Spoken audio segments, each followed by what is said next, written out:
It's time for your daily dose of all things Chicago sports. This is the Daily Score. Now, here's your host, Mark Grote.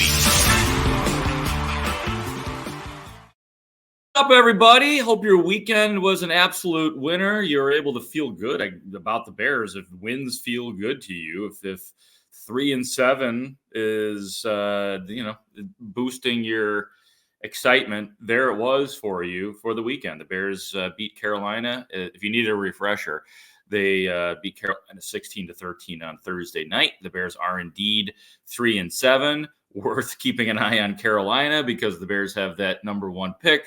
The Carolina Panthers are 1-8 after that Thursday night game. The Bears will be at Detroit on Sunday. So this week, not unlike other weeks recently, will be about whether or not Justin Fields plays in the game at Detroit after missing again this past week against Carolina. Here was Matt Eberflus when he was asked that question as we get ready to get back to Haugh Hall on Monday. Yeah, we'll see where it is this week. We'll see where it is. It's a big week to make that evaluation, so we'll see where it is. And when Justin's healthy, he'll be our starter, and we'll see where it goes. How close was he to being available today? Yeah, that's all I have right now. I don't have anything else, no more updates on it. That's all I have right now. That's where it is. When Justin is ready, he'll be our starter. I think that was a subtle little spot right there. Nobody asked Matt Eberflus if when healthy, would he be the starter? It's assumed, and, like I was saying the other day, hey, everybody got to look at Tyson Bagent. Tyson Bagent should be proud of himself for getting on the field, for putting some good film out there for the rest of the NFL and for the Bears. Who knows? I mean, his future might still be with the Bears. Who knows? But good for him to have gotten that. But I think that what we have discovered is Tyson Bagent, don't know where he'll end up in the NFL, but he is not ready to be the starting quarterback right now. Right now, despite the struggles of Justin Fields and not knowing whether or not he will be the future quarterback of the Bears, Justin Fields is a better quarterback than Tyson Bagent. Justin Fields gives you a better chance to win than Tyson Bagent. Justin Fields has a better arm than Tyson Bagent. He has better ability to scramble. Maybe he doesn't get rid of the ball as quickly. I'll give Tyson Bagent that. And trust me, there's many things that Justin Fields still has to work on. And the rest of this season will continue to be about whether or not Justin Fields is the quarterback of the future for the Bears. I think you guys know how I feel at this point. Most of me says no, that he won't be. But I continue to cling to the back-to-back games where Justin Fields looked really good with his arm against Denver and then the subsequent win against Washington. So I'll continue to repeat that until I see something that I do or do not like to either add or subtract from that. And hopefully we will begin to see Justin Fields back on the field at Detroit. And look, Matt Eberflus sure could use a win against the division team. Hasn't had that yet. So I think that there's two things to keep an eye on for the rest of the season in terms of some of the more influential people. Justin Fields and will he make it, and Matt Eberflus and will he make it as well, because he's still got an uphill battle as well, despite having just won this game this past week. So I'm looking forward to it. I mean, the way I look at it with Justin Fields going into the Detroit game, the way I do it every week with Justin Fields, and quite frankly, I was doing it with Tyson Bagent. I'm going to give you a clean canvas. I don't go into it thinking, hoping, projecting that bad things or good things are going to happen. For me, I feel like I'm pretty objective when it comes to these things, and I will continue to be that way here on the Daily Score. So that's Justin Fields. That's Tyson Bagent. Nathan Peterman? Nah. That's the quarterback situation.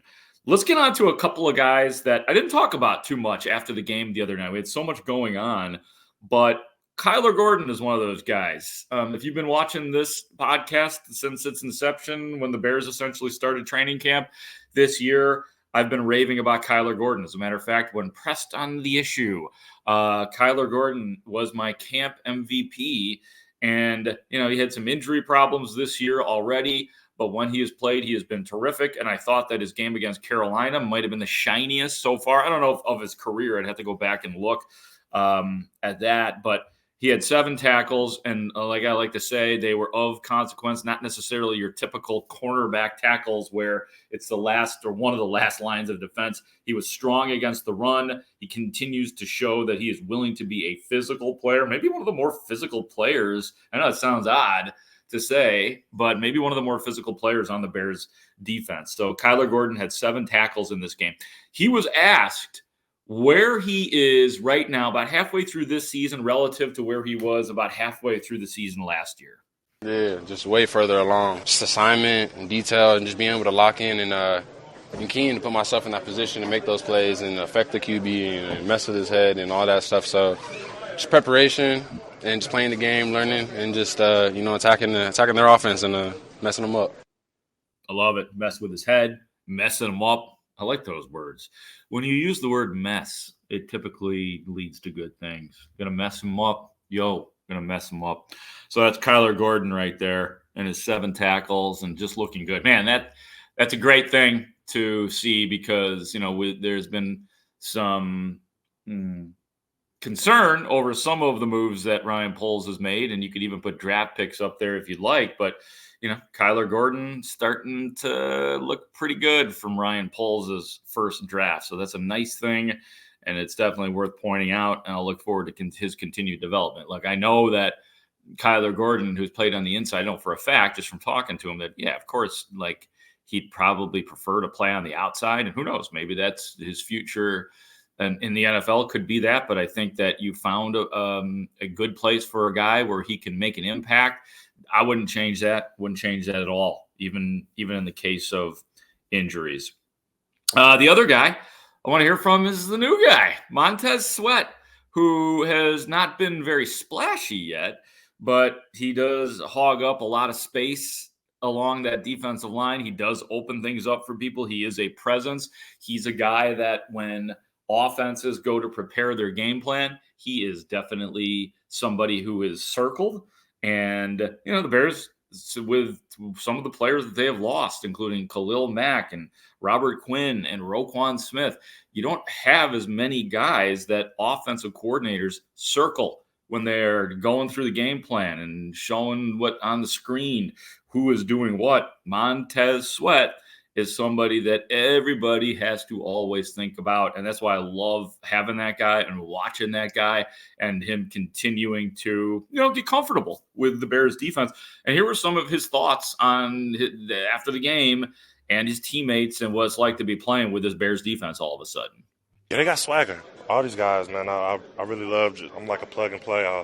I'm just going along with them, trying to feed off the energy that they bring in. All hats to the ball. Flus talks about all the guys getting to the ball, man. I think we're going to be a great defense. We just got to start generating some turnovers. Yeah, generate turnovers, and I like the direction that the Bears are going with the sacks. Man, it was nice to see it, an explosive 3 sacks for the Bears because that, as we know, last year, you just don't need Jaquan Brisker being your leading sack getter.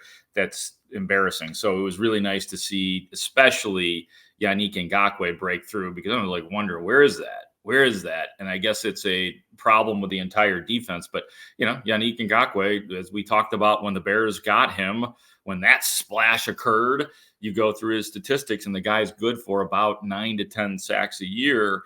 And you just weren't getting it to the point where is he a scratch? Is he even out there? What's going on with that guy? So, yeah, it's good to see some presence all of a sudden.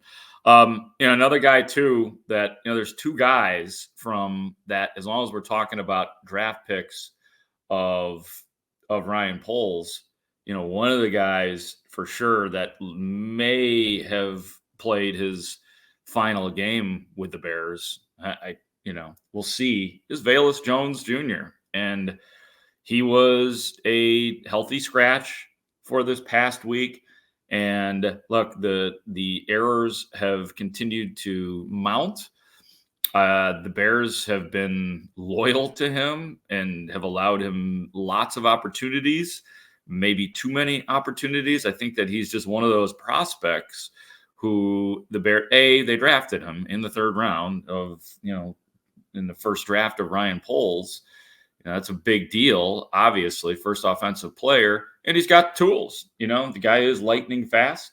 He just, right now does not look like a guy who is worthy of or is able to play with any kind of progress at the NFL level.